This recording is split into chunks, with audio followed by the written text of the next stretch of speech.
Okay, thank you. I'm very happy to be here. And thank you for the first presentation. It was super interesting, especially because I'm going to talk a bit about the legal and political implications of new genomic techniques, um, especially because they have been marketed as a sustainable solution to save biodiversity and stop using pesticides, which we now have seen is not the case. So I work for Navdanya International, and we have been fighting for seed freedom starting in India in the 80s. So we've been there from the start. We have seen how the extractive model of agriculture has failed. We have seen how the old GMOs have failed, how they have lost the resistance, how they have eroded biodiversity, and how they have failed us in promising they would save the world from hunger issues and create more just food systems. So we believe in a world that is grounded in earth democracy. That means that seeds have to be free from patents and soils have to be free from chemicals. And we work on two ways. On one hand, we fight with so many movements like here, false narratives that are getting pushed, and support legislation to ensure the rights of nature, to ensure that the commons that we have for resources are protected. And on the other hand, we create and we protect our seeds. We create alternatives that are working, that we see every day are working on the ground with all the movements of agroecology in all continents. I will talk a bit about our new report, which is available in Spanish, and we have it outside, which is a bit about the current global situation of all GMOs and new genomic techniques. So I wanted to start by saying that there is a belief that has been passed on by especially multinational corporates that agriculture needs science, and that science is made of intensive breeding and uniformity as a solution for world hunger. And we know now that this is a false narrative. We've been known that for several years. And nonetheless, especially from 2018 on, we've seen a very strong push in lobbying efforts from the private sector on all continents for new genomic techniques. So we have published a first report on the new genomic techniques in 2023 after many governments, including the European Commission, published legislation texts that were very similar, all of them. And the text is more or less like this.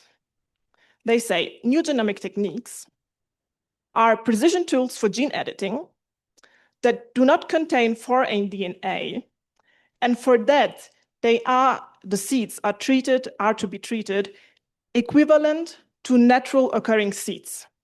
And therefore, they have to be exempt from GMO regulation and have to be commercialized as if they were natural. And this is the big problem we are facing now, basically. So it was very clear that there was this very strong push already a few years back to bypass any security evaluation, to bypass risk assessment, monitoring, and labeling in order to commercialize new GMOs. So this year we have worked on this very nice new report, which is about to be published. And it gives a bit of a global perspective and talks a bit of the narratives that are diffused. So I was thinking about which countries to present today, but the truth is that we are really witnessing a global trend of deregulation of new genomic techniques. Of course, there's exceptions. For example, Mexico, which we have seen now stands stronger than ever with fantastic laws for safety and for native seeds against GMOs of all kinds. And still in Latin America, we have Ecuador, we have Guatemala, Peru, and Venezuela that have very, very firm legal walls against new and old GMOs. But on the other hand, of course, we see that countries that already allow all GMOs, like the USA, Argentina, and Brazil, they are now fast-tracking new genomic techniques and exempt them completely from nearly every form of control. And this we have been seeing also in India, in Japan, in Australia, and in Nigeria, for example. And other countries that were very strong for a long time against GMOs, like New Zealand, Colombia, and the European Union, are now changing a lot of legislations in order to deregulate. So what I wanted to say quickly, that our report also talks about not only the political part and the legislation, but also about what is going on the ground. So what grassroots movement, what farmers movement and indigenous people are doing on the ground to fight the deregulation that is happening. And what I wanted to mention, I think what is very important is that while there's struggles for NGTs, we also see that most part of the fights that are happening on the ground and on a grassroots level are against all GMOs. And we see that, for example, especially in South Africa, there's been a big push for the cultivation of HB4 wheat and a big initiative that has been launched to fight this push. So there's a big risk with NGTs to become some sort of a smokescreen to allow also the old GMOs to get pushed more, because it is important that there has never been a change of heart from the agribusiness side. Of course, they still want to push old GMOs and new GMOs alike. So it's important that we do not fall in this kind of dualistic thinking. And also because, for example, the NGTs in Europe and the European Commission, they have been proposed in a legislation and a policy package that talks about biodiversity, that talks about farm to fork, about climate resilience. So that's the narrative that many legislations are going towards. So I wanted to talk quickly about, of course, some of the big risks, which basically are the same between new and old GMOs. And so on one hand, the privatization of law, because of course, where you exempt new GMOs from any kind of labeling, monitoring, you have a strong private control of law, because nobody is controlling, like from a legal side, from a government side. On the other hand, if you put away labeling, you completely block transparency for consumers. They don't have any choice anymore. And so you endanger food sovereignty and seed freedom as a matter of fact. And of course, then, as we heard, the bypassing of biosafety and monitoring is very, very preoccupying for food security and ecosystemic health all over the world. So basically, it's the same risks we already had with all GMOs. I wanted to talk, though, a bit about the new narrative that has been passed down. So with the shift from transgenic techniques to mutagenic and cisgenic techniques, like, for example, CRISPR, as we heard, we have those new two categories now. On the one hand, we have old GMOs that do contain foreign DNA, so they do contain foreign DNA, and therefore they're classic GMOs. But on the other hand, we have new NGTs that do not contain foreign DNA and therefore have to be treated equivalent to natural occurring seeds, which there's a lot of literature that of course then says that it's very difficult to define what a precision tool is, because CRISPR is often called, for example, a scissor, but of course that's very reductionist. It's not like cutting DNA. It's not like cutting a piece of paper. And we have been in contact with many organizations that say that there's a lot of off-target mutations and that the delivering mechanisms for CRISPR themselves are often still all GMO techniques anyway. So there's actually also no real difference in use, because it's still about enhancement of properties. It's still about resistant traits. And it's still, of course, about patenting. And there is kind of a paradox in the patenting part, because on one hand, we have the intellectual properties, and that are, of course, claimed on new genomic techniques in the seeds. But on the other hand, the claim is that NGTs are natural. So natural occurring things can't be patented by law. So either GMOs, new GMOs, are artificial enough to be patented, or corporates are now trying to patent natural resources, which they would probably like to do anyways. So this leads us directly, of course, to biopiracy, because the whole discourse on NGTs is still about monopolies, market control. It's still about subtraction of commons from communities, from nature, about privatization and commodification of natural resources. So we can even say that new technology is used as a pretense to patent, because now with CRISPR, for example, you can do changes more easily, you can do them faster, you can take seeds from communities, change them a little bit, put a patent on them, and send them back in. So there's a big risk, which is even greater than with the old GMOs. And we know how dangerous market monopolies are. BT cotton in India now has 90% of market share. And we know the devastating effect it has on biodiversity, on soil health, on the livelihood of farmers especially. So yeah, I wanted to finish by saying that uniformity is, in intensive breeding, the concept that has been pushed for now 100 years, basically. But we all know that diversity brings true stability to ecosystems and food systems.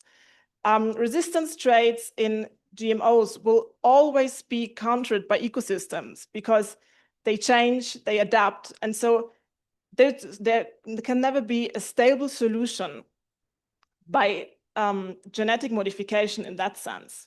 Also subtracting seeds from their livelihoods, from their soils, from their territories, modify and unify them, and putting them back in cannot generate resilience. We know that true resilience comes from ecosystemic change, from holistic thinking. And on the other hand, we also know that we have all diversity we need if we can care for it and if we can make it grow.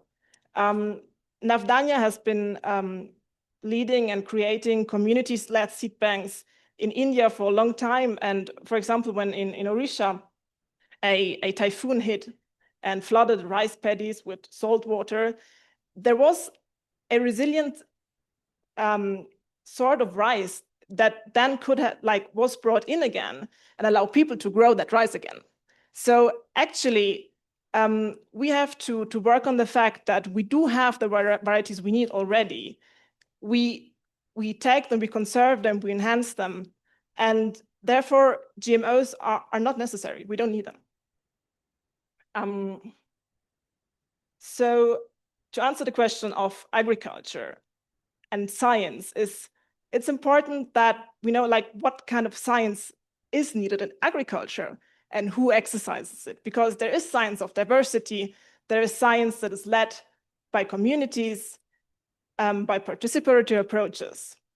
And we have to continue to fight for the rights of communities of nature and show the failures and the uselessness that produced by the current big agricultural systems of GMO and fossil fuels. So spreading our histories and narratives, we can continue to work for the fact that seeds are commons and not commodities. Thank you.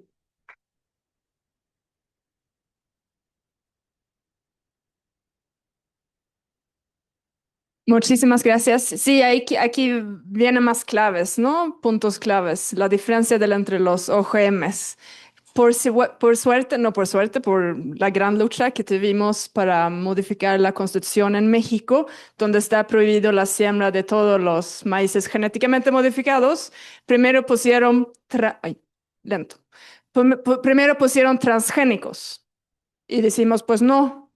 Son no solamente transgénicos, porque es lo que, como dice Mateja, que es realmente ahora necesitamos regresar al concepto de organismos genéticamente modificados. Cuando llegó la lucha en contra de los transgénicos, pues logramos de implementar y crear una resistencia en contra de transgénicos, pero ahora necesitamos hacerlo sumamente claro que son organismos genéticamente modificados, Vemos aquí cómo tienen hasta más inseguridades, no se puede detectarlo. Ahí también es la trazabilidad, ¿no? No sabemos de dónde vienen los maíces que importamos, necesitamos saberlo para saber qué tipo de maíces, porque no podemos detectarlo. En el caso del maíz, solo para agarrar un caso de la nada.